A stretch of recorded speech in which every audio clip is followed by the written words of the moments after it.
Good morning, everyone. It is Tuesday, September the 1st. Can you believe it's September the 1st already? 2009. My kids have been in school for a whole week, and that's going really well.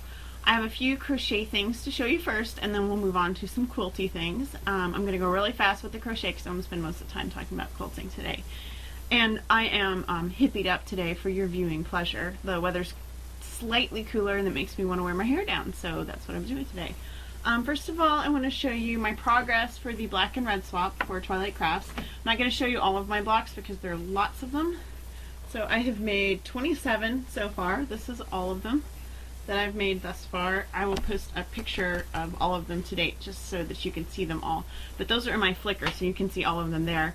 Had a lot of fun with that. I'm using I Love This yarn from Hobby Lobby, which is so soft, and I really, really like it. Also, this was a fail for Twilight Crafts. The center was supposed to come out 6 inches, and it came out almost 7, so I just kept going and made it a 12-inch block. And now I just need to decide if I want to give it away or if I want to keep it. This is a really cool pattern called 16 Circles. You can find that on Ravelry or just online, and I'll put a link to this pattern.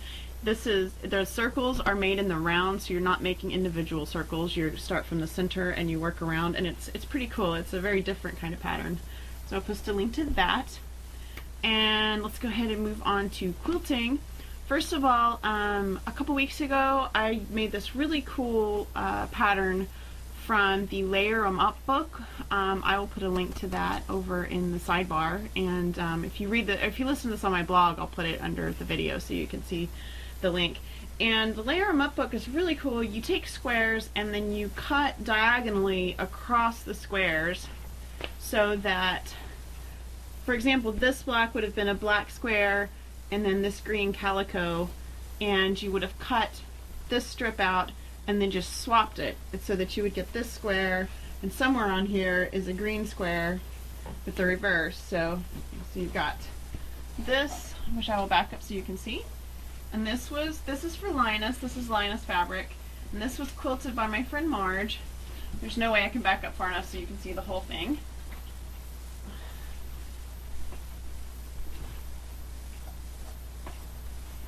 But so that's my quilt for Linus, and this is a really easy pattern and a great way to use up just small bits of fabric to make a really interesting pattern. This entire thing took me about 2.5 hours to cut and piece. Really easy, really striking, and I definitely recommend the book. That's from Cozy Quilts, but like I said, I will put the link, and very cool. We also did this pattern for the last Linus workday we did, and we used all Batik Salesman samples, and some really beautiful quilt tops were coming out of that. So at the September Linus, we should have some pretty awesome show and tell from just the beautiful fabrics and all the piecing that was done, and that was this last Saturday at Honeybee Quilt Store. And speaking of Honeybee, we'll seg into my next thing here. I'm working on a little project that I'm calling Operation Save Sue. When I went to college, my mom gave me a quilt, and I think it was the very first quilt she had made, and it was a Sunbonnet Sue quilt, and the Sunbonnet Sues were all appliqued on top of white fabric. They were all scraps of clothes and things that she had made for my siblings and I over the years, so it was all different kinds of fabrics from all these different clothes, and that quilt was literally loved to pieces by my children. It was their favorite quilt for snuggling and cuddling, to the point where I couldn't wash it anymore. It was falling apart, the seams had just disintegrated, and I knew that I really had to do something when my son was doing something. I think he was just watching TV or something, and he literally put his foot through the entire quilt. So I had to retire it, and I started thinking about it, and I thought, well, you know, the Sunbonnet Sues are still in great shape, but the background fabric and sashing have disintegrated, so maybe I could save the Sues and make a new quilt. So what I've been doing, I will actually insert a picture right here.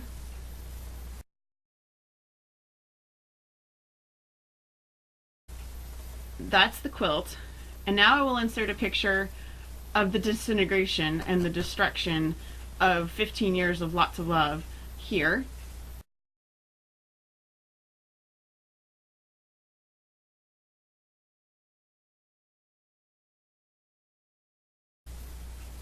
And that's what it looks like. So what I did was I cut all the sunbonnet sews off. It was really hard to deconstruct this quilt.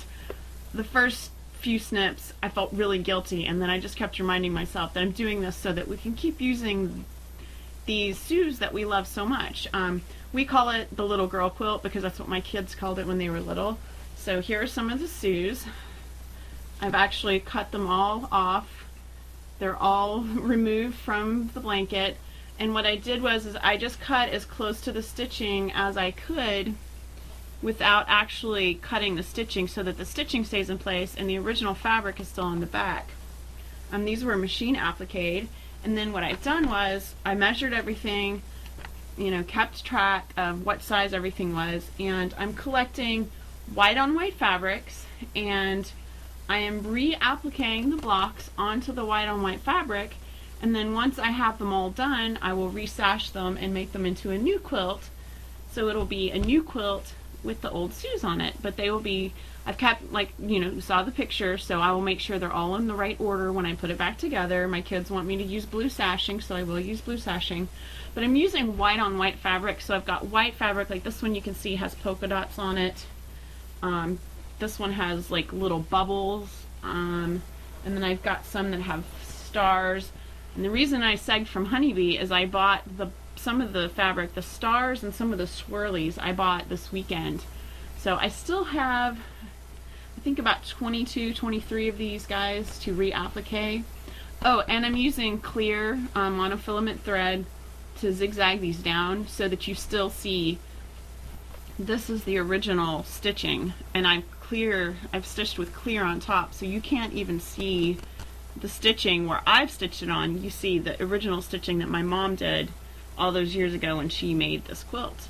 So this has been a really special project for me because, like I said, this is the first quilt my mom ever gave me. I took it to college. It sat on the back of the couch in the house where Jules 68 and I lived, and later where when Eli moved in with us after we were together, that I have pictures of us in that house with that quilt on that sofa, and I've got pictures of my kids growing up with that quilt, and they loved it so much that I'm doing my best to save it and make it a quilt that we can use again. So as soon as I have enough white, I've used up all of my big pieces of white that I can make blocks out of, and I can show you. Let me pull these out so you can see. I have all of these are done. These are all redone. And a little trick that one of the ladies from Linus told me, when you applique on fabric, if you don't have a stabilizer on the back, your fabric will really pucker and mess up. And one of the ladies from Linus suggested that I use fabric softener sheets.